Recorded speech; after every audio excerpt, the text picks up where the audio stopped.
the thing is that that's a very sad state of affairs.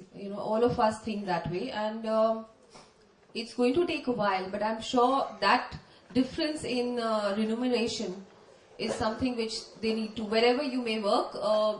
I think in all my institution, privately, I don't think there is such a big difference. Wait, are you talking of the public sector? All the sectors actually, I don't see anywhere where I have encountered that. I can vouch for it. You're very particular. No, it's not. It's not. I can also, but I don't think it's really there. It depends on. Also, there is a lot of inequality. The gender pay gap. Inequality in attitude, yes. They don't treat women as well as maybe they treat another officer or something. But in my area, I haven't really encountered it as yet. But private sector, I don't think that's such an issue as long as you're qualified for the job. And I don't think there is such a big difference. But no, I don't think that's such a big problem. But if it is there, then it's really unfortunate. Maybe we should have a little tete-a-tete later discussion about this. If it is there, then it's not something which should be there. It's not fair at all. Definitely not. But maybe in films and all, maybe is it there? I think it could be more the case. Yes. Kalyani, why don't you throw some light on the inequalities? I love Ravina, of course. Well, see, that has been a major topic of, discussion, evaluation along the lines in the Hindi film industry from quite a time now.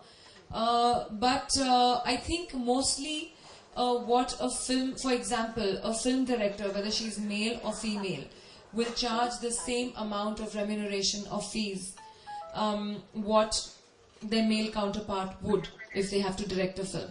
But when it comes to hero and heroines, it actually levies down to the fact on how much screen space you have or how much work you have. So it comes down to the days that you're giving in. Unfortunately, so far we've always had a majority of hero-oriented movies. But when, for example, a film like Satta, which I did, the heroes opposite me or the actors opposite me did not get as much money as I made. I was the topmost paid in that film. So likewise, vice versa, it goes the same way. You see, in the 90s, what was it? Yeah, we had 5 scenes and 5 songs to do. So if there'd be a hit or a flop, it would be the hero's downfall or his, he'd up his ante again. So it used to be like that in the 90s, but now it has equalized because again the films have changed, movie making has changed. So films, I feel for women today, a lot of are young. I mean, we would wait for a certain time to gain experience and then turn producers, But the young crop that is coming in now, whether it's an Anushka Sharma, it's a Priyanka Chopra, they've already ventured into production like right after their 5th film. And they are actually taking equity in every film that they do.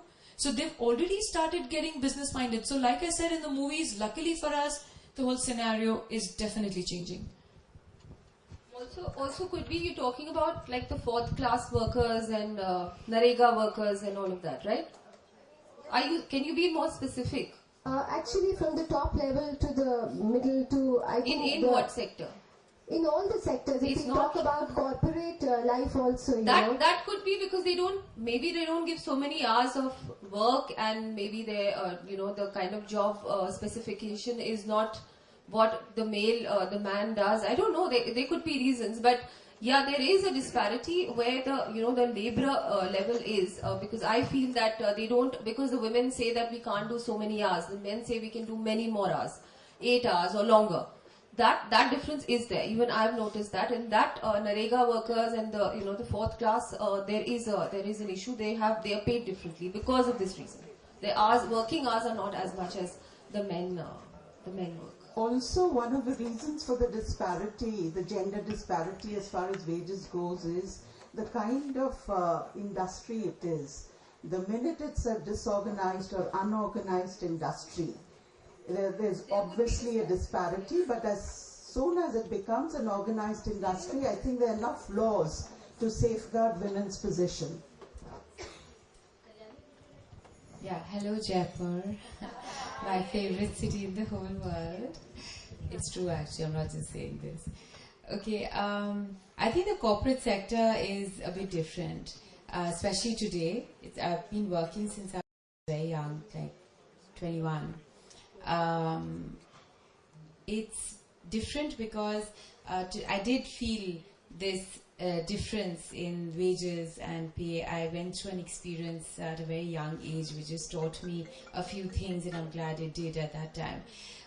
Somebody who did half my work, but it's about, anyway, it was something that I went through, and I learned that one can't, and one has to work towards that and make those changes, which I did. Having worked more recently with a international luxury brand, but a huge corporate, men and women are paid almost the same. It depends on what designation you have, what responsibilities you're given. So it's pretty global. So I'm very fortunate to have been part of that. So I never felt any discrimination in terms of a paycheck. But of course it depends from country to country and the business which is being generated, because end of the day, it's a P&L. It has to make sense. But I think the corporate sector, things are getting far more clearer as far as wages are concerned. And as you see, we have some of the most powerful women in the country today who are corporate heads.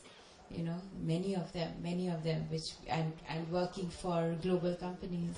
There is Hi, Kalyani, and thank you so much, ladies, for the inspiring talk from all of you. Kalyani, you had come to my center many years ago at New Delhi, where I still do natural treatments for skin and hair, and I'm still writing for the Telegraph in Calcutta. Suparna introduced Yes, herself. Yes, Suparna, I remember you very well. Thank you. And you had mentioned that you've done now a gamut of different businesses, delved into lifestyle, now very recently silver jewelry. You've represented an international beauty company, which is very well known, Dior.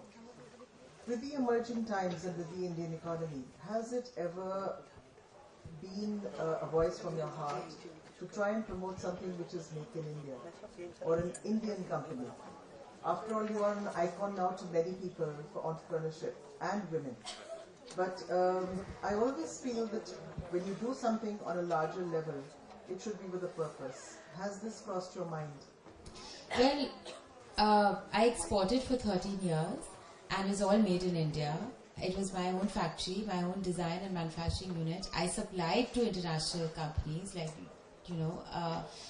fashion accessories. So if you talk about made in India and promoting it, I did. It was all handmade, hand embroidered. Talking about a beauty company. A beauty in particular, no. I would love to get into it though, because I think it's one of those businesses which you can never go wrong with.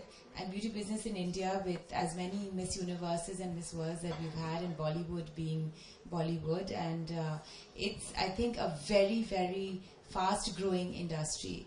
And everyone's become so obsessive about the way they look in quite a sad way, if you ask me, because a young, you're in the business, so these 21-year-old will come to you to ask for a facelift. I find it frightening, 17 actually. There you go.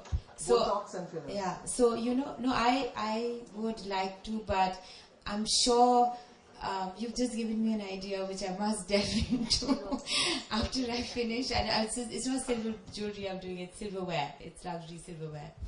But, and my fashion website, which is launching hopefully end of the month. So, after which I shall definitely think about it, Suparna. I shall come and speak with you again. Any other questions? Yeah, Nita, please. Do you want to use... To the esteemed panelists, a one-line mantra that you all three believe in, which the entrepreneurs here would greatly benefit. One-line mantra. Yeah. Of course, I don't mean it. I mean something, Okay, make it 5 lines.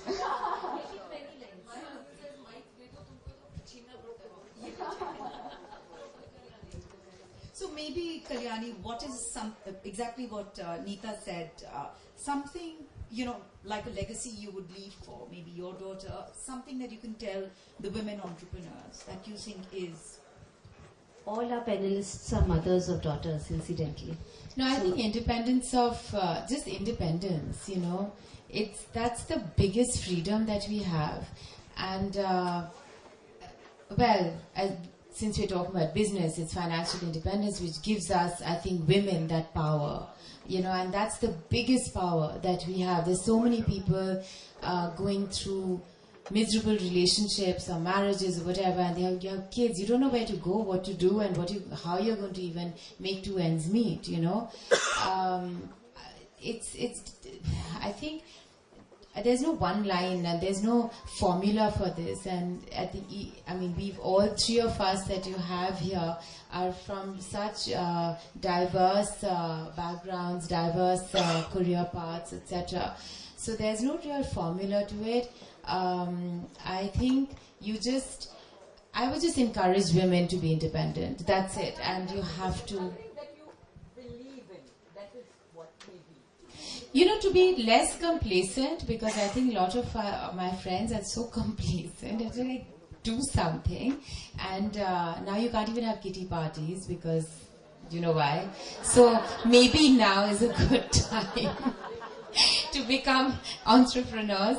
But I think we women, like Ravina said and Diyaji said, I think we all have it in us, you know, to do something. I mean, if you're a good cook, I mean, I don't know, start to become just supply that one dish that you're good at, you know, and we all have dinners, or, you know, you have to take that little step. It doesn't matter how small it is. I mean, I have friends who are great cooks, and two of them have such a successful catering, unit. It started all from their kitchen, literally from their kitchen, you know, supplying cakes and pastries, and another one does like full-fledged meals. But I'm just saying that it could be anything. The advice would be, don't be complacent. Don't be complacent. Go out there, do something. You know, that's very Can I say important. something, please? I feel it's just that you have to believe in yourself. That's it. And your ability, because everyone's good at something, you know, So and that I think is one the key. mantra, and that is you have to believe in yourself, Yeah. nothing else. Everybody has a talent, Yeah, no matter what it everybody has is. a talent. Yeah. She's a very popular blogger in Jaipur. Don't say no. So we're interested. Hello everyone. So yes, we have come to attend this meeting and meet you all. And I have this beautiful question for the panelists there. So Dwiti means the Lakshmi inside, right? So who is the Dwiti in your life? So this question is for all of you. Like Kalyani said that her mother was a big support, right? You said that your Yes, absolutely. So,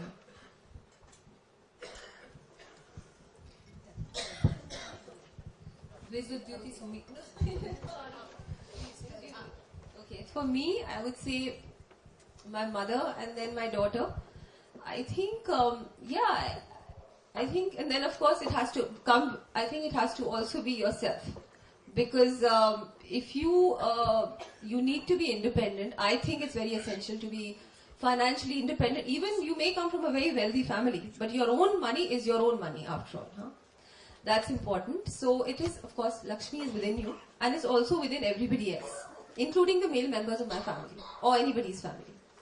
And the earlier question, I wanted to just say that I think we need to all be very positive. You need to be financially independent yourself, but you need the feeling you get when you make somebody else less fortunate than you financially independent is the best feeling in the world.